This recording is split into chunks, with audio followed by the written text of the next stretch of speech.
today's most incredible operatic voices. This ridiculously talented lady is also a phenomenal songwriter, and she's a survivor.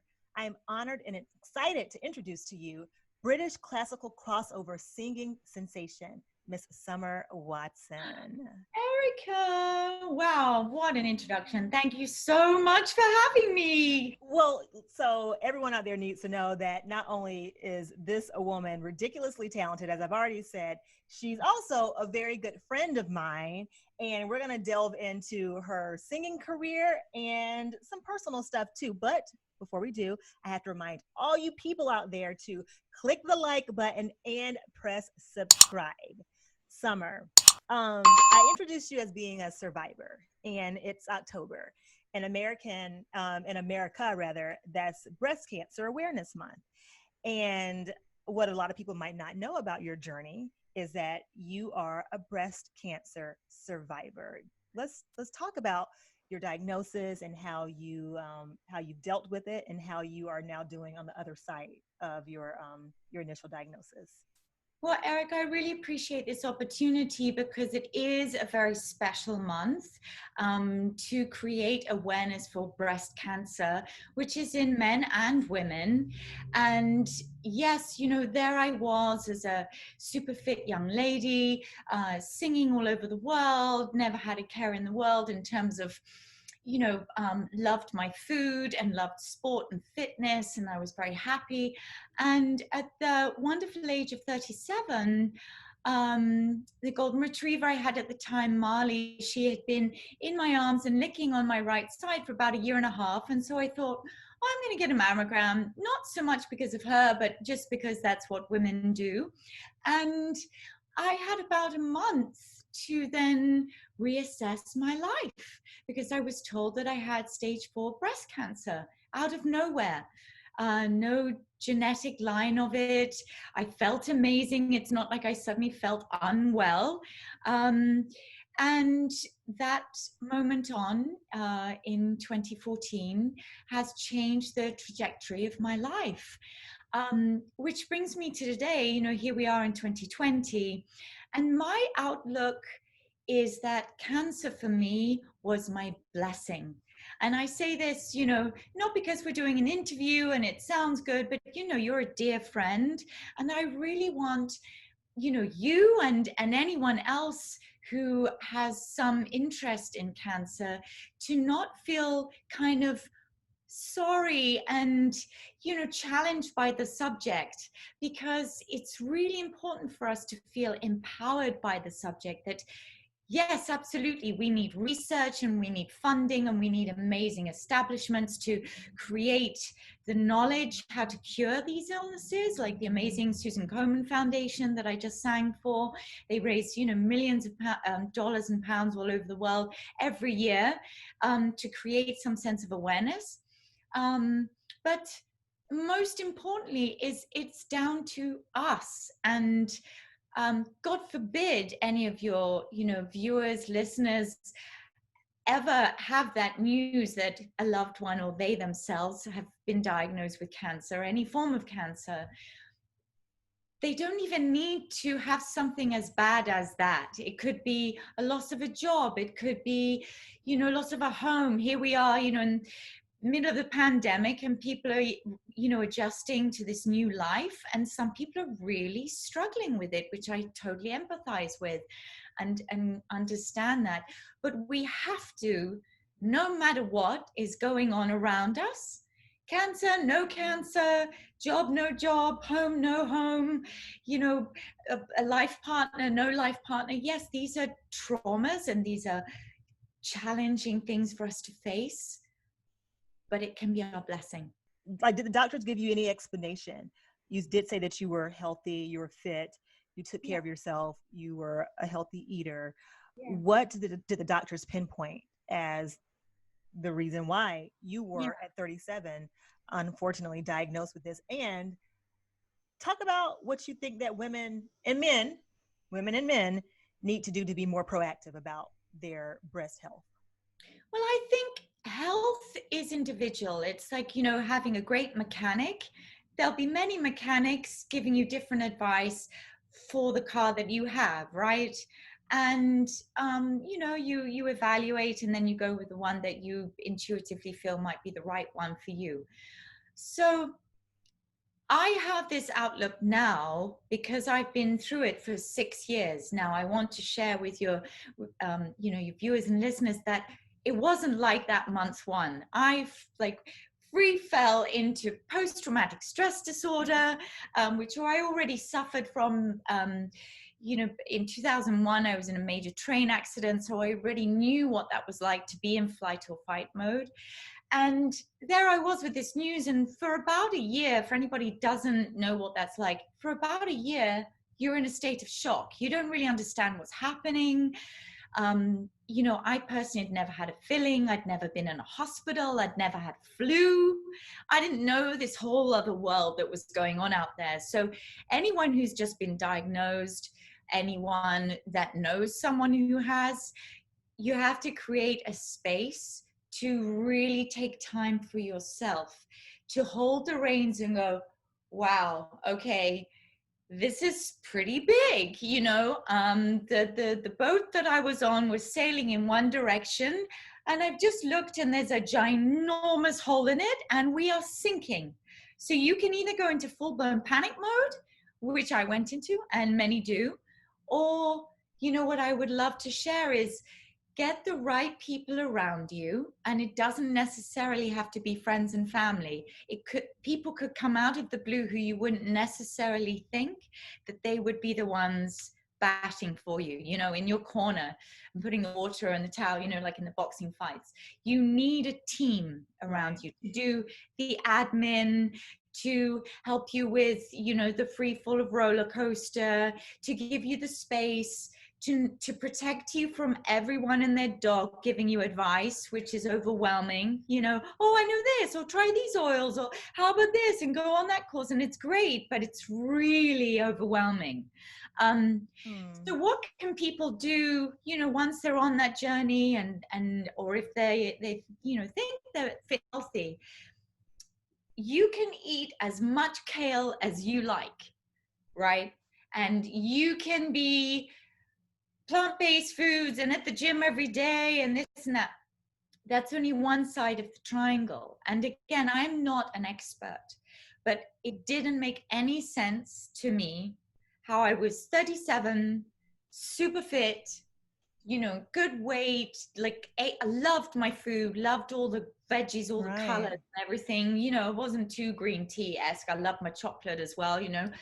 But the key, but the key element for me was the emotional level, the stress level. And I am just beginning to share this with people that friends know, but not too many other people know. I suffered immensely with, although I was singing on stages around the world, I never felt that it was good enough. So I would be with friends and I would do for friends. You know, I would give my heart to everyone and I wasn't getting back the clean kind of friendships and personal, you know, boyfriends. It wasn't clean. And so I was constantly in fight or flight mode where, you know, life wasn't easy. Even before so you're saying before the diagnosis, sure, you didn't have a healthy mental and emotional state of life. Yeah, so I was happy touring and I had amazing travels around the world and I had amazing friends, but I didn't have any boundaries in my life of what I was allowing into my, I just let everything in. I'm an empath, apparently. I've been in LA for about 10 years and I've learned that I'm an empath. I had no idea what that was. And from my understanding is, you know, big heart like yourself, and I just let it all in, whether it was good or bad, if people were nice or not nice, and it would sit in my core. In your gut. And the feeling that I had was like I was showing up for a concert and I didn't know the words. And I felt that all the time. And on stage, I felt amazing because I love to perform and share my music and my gift. But then, you know, in my private life, ups and downs of just people not being particularly nice. And then obviously being in the public eye, you get criticized. And I was like this. I had no way of understanding how to cope with the flight or fight mode. And now, I had a single mastectomy because I had about a month to really make a big decision, because it would have spread into my lymph nodes. So we were on the fast train, no pun intended. And, I'm all for Western medicine, but I'm also very much for Eastern medicine. And in an ideal world, I would have juiced my way out of it, or just gone to, numerous, oxygen tanks. Right. And a much longer process. But obviously, I got worried. I only had the month to make a big decision. So once I had the single mastectomy, and I knew I was essentially cancer-free, like the tumor was out, I then said no to chemo.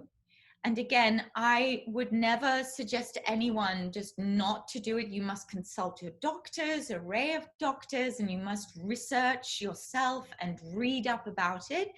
But what I'm saying is, don't jump into it, Right. Take your time and do your research. Same with radiation. I didn't want to, with chemo, it would have burnt my vocal cords. So that was a no. You can take my breast, but I'm keeping my vocal cords. Right. And we need your vocal cords. We're going to learn all about why we need your vocal cords. Exactly. I would have been in the hospital bed still singing had it been me. Of course. And then, I said no to radiation, because obviously, I'd like to have kids one day. And once you make those decisions, it really is, what it felt like, Erica, was jumping out of an airplane with no parachute. Oh, gee, summer. It's fast, and you suddenly don't have the white coats around you with that protection. By that, I mean the doctors, right? Because they will want you to do it. So that was the beginning of my core learning of who I am deep down. How long have you been cancer free now? 6 years. 6 years cancer free. Yeah. Okay. So singing, being in the entertainment industry in any art form is already stressful enough. So you had that to deal with as you are having this as you're enjoying, I should say, this exceptional, flourishing, successful singing career on both sides of the pond. So I want you to tell everybody about how you got started singing in opera, and how did you know this was a career path you wanted to follow? Well, the journey began in the UK, and I started to have singing lessons and piano lessons when I was about 4 or 5. Where exactly are you from? So I'm from East Sussex, which is southern England, southeast England. And then at about 13 years old, I moved to Oxfordshire, near Oxford. So from the south coast, but then also Oxfordshire. So you've got, beautiful beach, but then also country girl as well. So I love horses. And Mum and Dad didn't have many opportunities growing up. So they wanted to give as many opportunities for me to experience, like yourself, with all the different things you're so incredible at. They were like, right, a bit of music and some piano and singing and languages and some sports. But it wasn't like I was wafting around with Mozart scores. I was a very down to earth kind of girl, bit of writing, bit of this, a lot of schoolwork, all the rest of it. And music just felt at home for me. I loved music. I never had to be asked to practice. I always would go in my room and love to play the piano and sing like for hours, right? And so you were a good piano student. So you wouldn't wait till your next piano lesson to start your lesson from the week before. You actually practiced during the week. Okay, I could have taken a lesson from you growing up. So you have the rest of your life, Erica. We can still work on that, right? You can still do it. Can. Okay, the piano's right behind you. I loved it, Erica. I really did. It was home, and also, I always take my hat off to good teachers of all facets, because Molly Townsend, my first ever singing teacher, is the reason why I'm a singer today. She, I think she only passed away last year. And she had this aura about her, and you see kids, nippers, like really young ones. There I was at 4, and they run up to the teacher, and you just know that influence that they have on that child. Yeah. And that's what she did for me. Then I began to realize I love classical music, but I don't want to just sing in opera houses. I want all this amazing music to be heard by everybody. I come from a very simple background, and I thought, well, people are listening to music on the radio and on CDs, and there's whole collections of Sting and Andrea Bocelli and, Sarah Brightman and Celine Dion and Whitney Houston and Sade and all these amazing singers. I would like to be able to make an album of all those songs, like a Richard Marx song and a Whitney Houston song with some Strauss and some Mozart and Morricone and mix it all up. In my mind, what you said kind of reminds me of a dancer who grows up either doing ballet and or doing jazz. Like your ballet teacher thinks that ballet is the end all be all, but your jazz and your hip hop teacher is like, do a little bit of everything. So did you get any, I guess, negative feedback, if I can say that, from your teachers when you decided, I want to expand my singing career outside of this very strict discipline? So I was really blessed. I'd done my training, and I was competing in Europe as a young soprano in very much the pure classical arena. So, opera pieces and German Lieder, which is German song, and French songs are very, very pure classical music. So cut to then, I was signed to SONY record label, first £1 million deal from a classical artist into a pop label, which was just mind-blowing to really be 3 months out of college and immediately signed. It was unheard of. So wait, hold on. You can't just gloss over that, okay? So you cannot just gloss, oh, I was signed to a record label, £1 million. Like Summer, that's a big freaking deal. I mean, yeah. I have friends or colleagues or associates who have been trying for years and years and years to get signed. So what about you made you able to get noticed at that age and to secure a record deal of that amount at that point in your life and career? I think, to answer both questions. So number one, there I was trained, and I think it's very important for musicians and actors, any creative, is to not think of it, within a bubble, that we have to protect it in a bubble, that the creation that we create, whether it's sculpting, acting, directing, or singing, cannot be experienced by the masses unless we get it out there. So then, to answer your question, was I then supported? Because I'd had the strong foundation and put my time in with honing my craft, my vocal coach at the time came to all of my recording sessions at Abbey Road Studio to help me. Wait a second. Wait.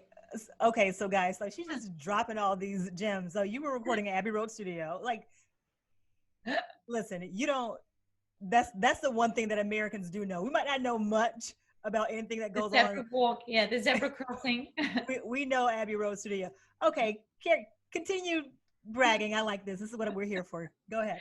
My life, I was just flying high. You were a rock star. You're a rock star. Rock opera. Why not? I loved it. Train accident happened in the middle of recording. 7 people died. Just like a movie. It was horrific. Wait, so Summer, were you in the car or were you waiting to board? I was in the train. You were in the train? Yep. And the car ahead of you? Yep. Broke apart, hit a wall? Ripped off, like take a piece of paper, it ripped off like that. Flames flew in the air along, the passenger, the walkway area, just skid. Yeah. And so that is why Fragile is on the album by Sting, because that was my first lesson of how fragile life is. When you think of life's events, we can either get hooked up on them and hold on to them and find that before you know it, 10 years has gone by, yeah, and you're still holding on to that, yeah, relationship, or why didn't I get that job, or, oh, I'm not that weight anymore, or I never did start those piano lessons, or you can just let it go. Okay, like now. It's a brand new moment. And now, like, pause the podcast. What was it you wanted to do? Sing, you know, and then press play. Here we go. You know, like now. It's all now. Talk about your very first full album. It was very much creating the classical crossover genre of beautiful film music and pop music and, you know, some pure classical pieces. That's what classical crossover music is. It's taking a classical artist and fusing it with like a pop sound, like an Adele, like a Celine Dion kind of vibe.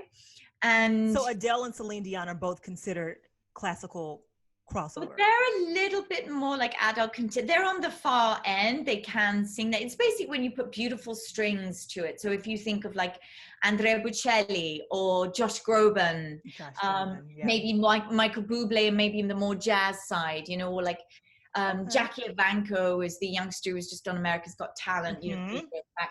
So those kind of artists, you know. That album went to #1 in the US iTunes a few years ago. And I've been singing other people's music my entire life. I wanted to begin to tell my story, but I just didn't know how.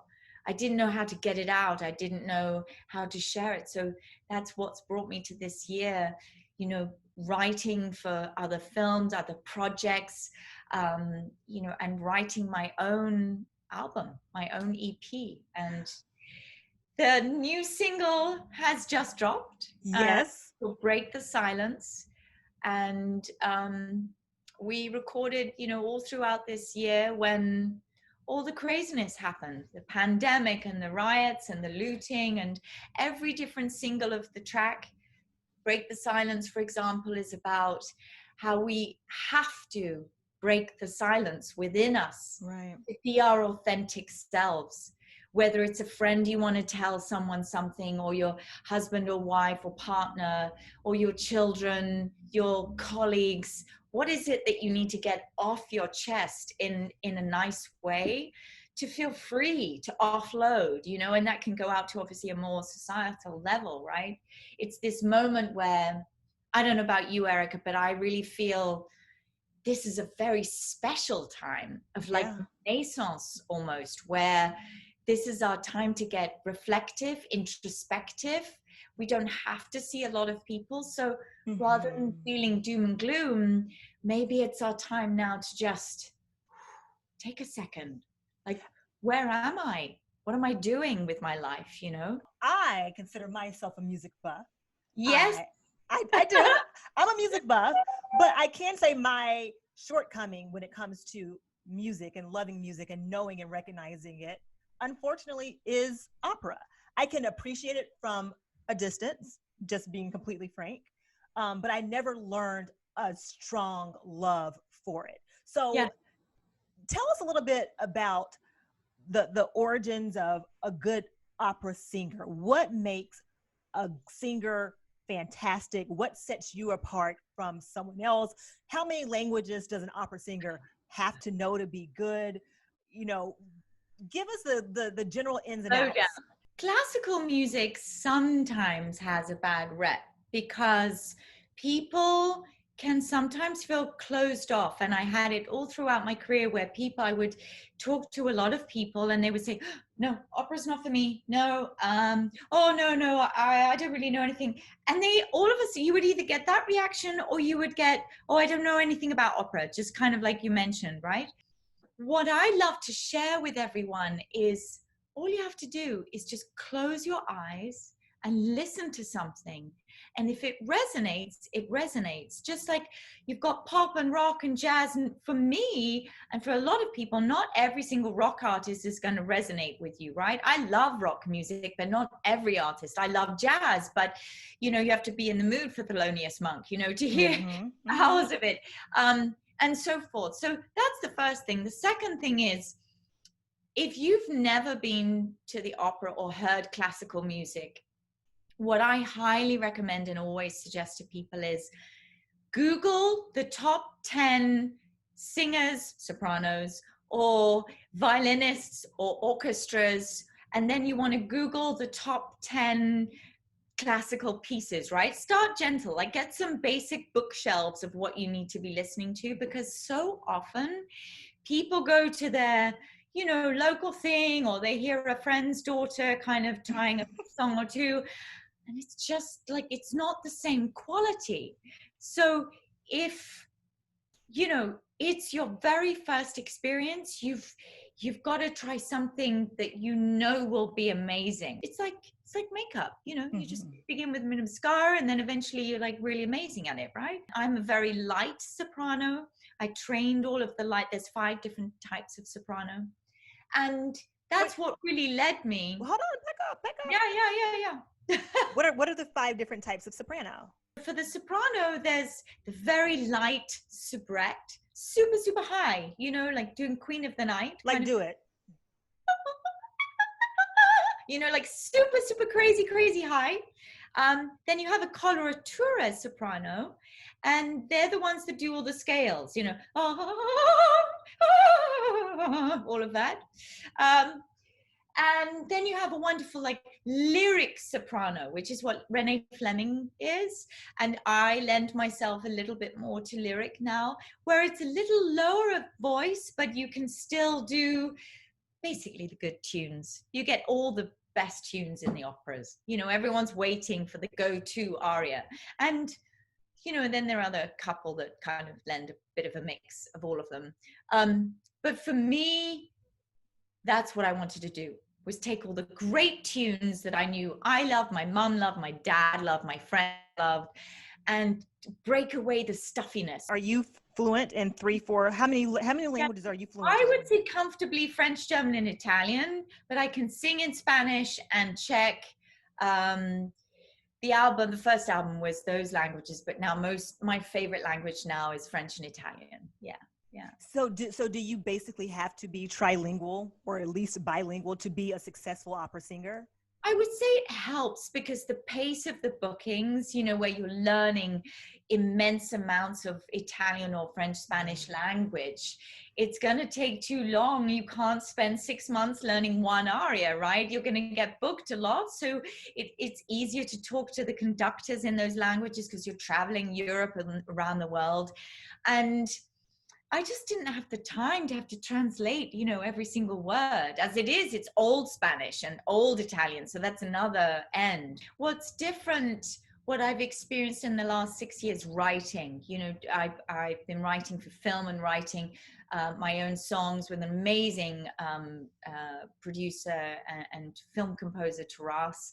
And you are literally just with that one person, really getting to know the story and understanding the story and how you want to create, to share your expressive thoughts and vibes at the time, right? Right. Whereas the opera world, whereas the pure classical world, you know, you're singing Marriage of Figaro, Mozart opera 1 week, you're working with different conductors and orchestras and stage people, and then the next week or the next 3 weeks or month, you're, I don't know, in South Africa singing somewhere else. So you have to be very, you know, it's different. Let's talk about the songwriting process. I am always fascinated by and impressed by songwriters, especially, and this is definitely not classical, but Mariah Carey, for example, to me is one of the most brilliant lyricists. I also, on the other end of the spectrum, have for a long time admired, and I'm having a hard time saying this because I'm not a Swiftie, but I admired Taylor Swift's lyricism as well. Yeah. I think that, to me, what makes a good lyrical or a good writer, a good artist when it comes to songwriting is someone who can connect with their audience, but who also brings the song to life, but uses a more than basic vocabulary. Yeah. So talk about your songwriting process and how do you incorporate those kinds of things that make the Mariahs and the Taylor Swifts legends? How do you do that with your music? So obviously you're going to need to hone your craft, right? You need to become the best singer, instrumentalist that you possibly can be, whether it's pop or musicals or classical, whatever your genre is, right, to put the 10,000 hours in. But then as a writer, you know, it doesn't come to life, in my personal opinion, unless you've been through some stuff. And the artists you mentioned, you know, and the other greats that you and I have talked about, you know, from the Tina Turners and the Whitney Houstons, Aretha Franklins, they had stories to tell. And I wanted to be able to share my inner authenticity to such a level where I was so vulnerable that I'm not just telling friends my story and how I feel, that you already know that's a trusted circle that you've taken care to grow throughout the years, but that I was prepared now to share it with the world. Once I had taken that leap, and that really came from in April this year, my beautiful golden retriever, Marley, who had been my rock for 9 years. I think you personally already know this story. I would hold her in my arms and she would lick on one side, just snuggling into me. And she was the one who did that for 1.5 years before I then thought to get a mammogram. I didn't even know why she was doing it. I had the mastectomy and she never did again. So she was my rock. She was my everything, my child, my husband, everything all in one. And so when she passed away in my arms in April, I've never experienced a death. And I would rather go through cancer again than have to go through that. It ripped me to the core and I didn't know how to survive. So I've been in a train crash and I have experienced cancer. But honestly, Erica, you met Marley. I didn't know how to function. And all of that PTSD, all of that just came right back on in. I want to ask you this.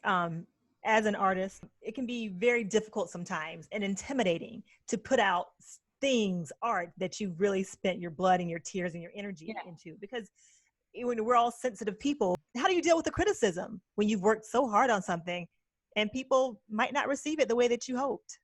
Do you know, I am so excited to be answering that question, because for the first time in my career, I can now see two ends of the bookcase, the bookends.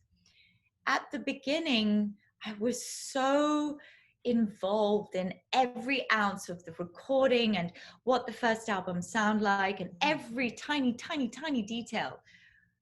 And I was very concerned with every like or thumbs down on YouTube. And it was like somebody personally had come up to me and said that if I got a thumbs down, I mean, obviously the balance, was obviously more thumbs up, which is great, but you would get the odd, the odd one. And I mean, it's just free fall and I couldn't cope with it. And I'd be up in the middle of the night panicking about it and trying to justify. And you know what I got out of that? Nothing. Because I was lost.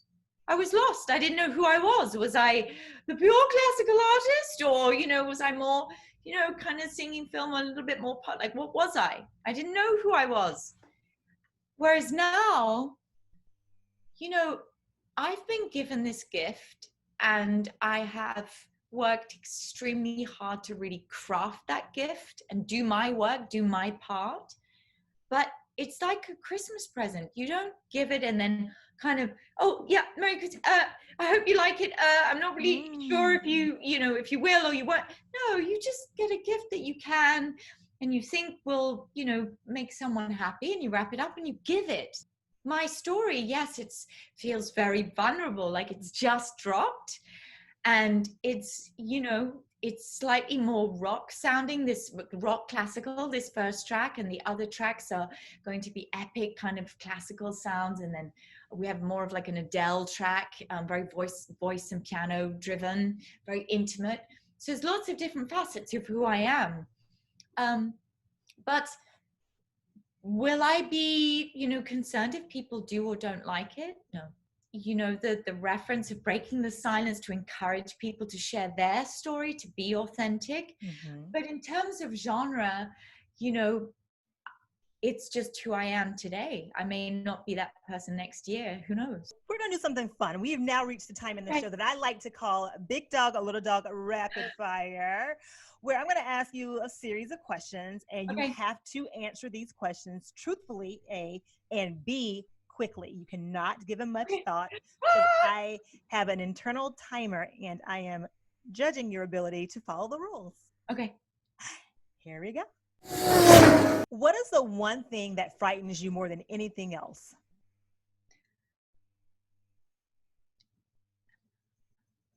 Not being prepared for a show. What is your go-to guilty pleasure? Milk chocolate with hazelnuts. When you were, yeah, when you were 20, what did you think you would be doing at this very time in your life? Living in California, in Venice, maybe by the beach, and married. Something about the British that most Americans get wrong. We have a prime minister, not a president. You can expect to find us taking our t-shirts off and wearing swimsuits even when it's not that hot, thinking that we can sunbathe and go swimming. Interesting. Okay. Prince. Any opportunity. Say it again. Any opportunity to just feel the sun. Prince or Michael Jackson? Michael Jackson. Wrong. Wrong. Early bird or night? In London for saying that because they're massive Prince fans. Can I do it again? Nope, that's your answer, no. But it was wrong. I just want you to know it was a wrong answer. Early bird or night owl? Early bird, easy. Yeah. Bye, Betty. Before a performance, how do you calm your nerves? Breathe deep. Lavender. Your one character trait that you would change if you could? Perfectionism. And your favorite all-time female singer or musician? Whitney Houston. Ah, very good. You almost passed until you said Michael Jackson. Oh, no, I can't fail. I'm a perfectionist. Well, today was the day. Bonus question. Let's do a bonus question. I want to know what we can expect from you for the rest of this year, music-wise, and early next year.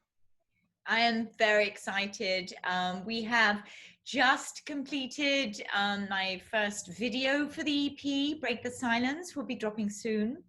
So you guys can check that out. And then we have 4 more singles coming your way. Beautiful, epic sounding film pieces like Out of Africa, you know, a piece written like that. As I mentioned before, like voice and piano and lovely strings, like an Adele piece called Home, and a couple of others. So we'll have new singles coming out, a lot of different podcasts and pieces. Everyone can find me on Summer Watson Official on Instagram.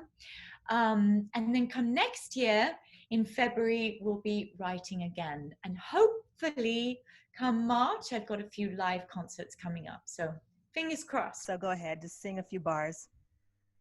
Just a little bit from your new single, if you can, or it doesn't have to be the new single because I know we have to go download and listen.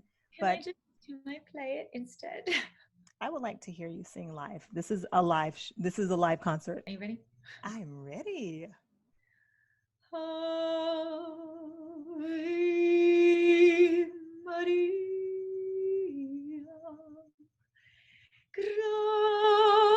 gratia plena, Dominus tecum.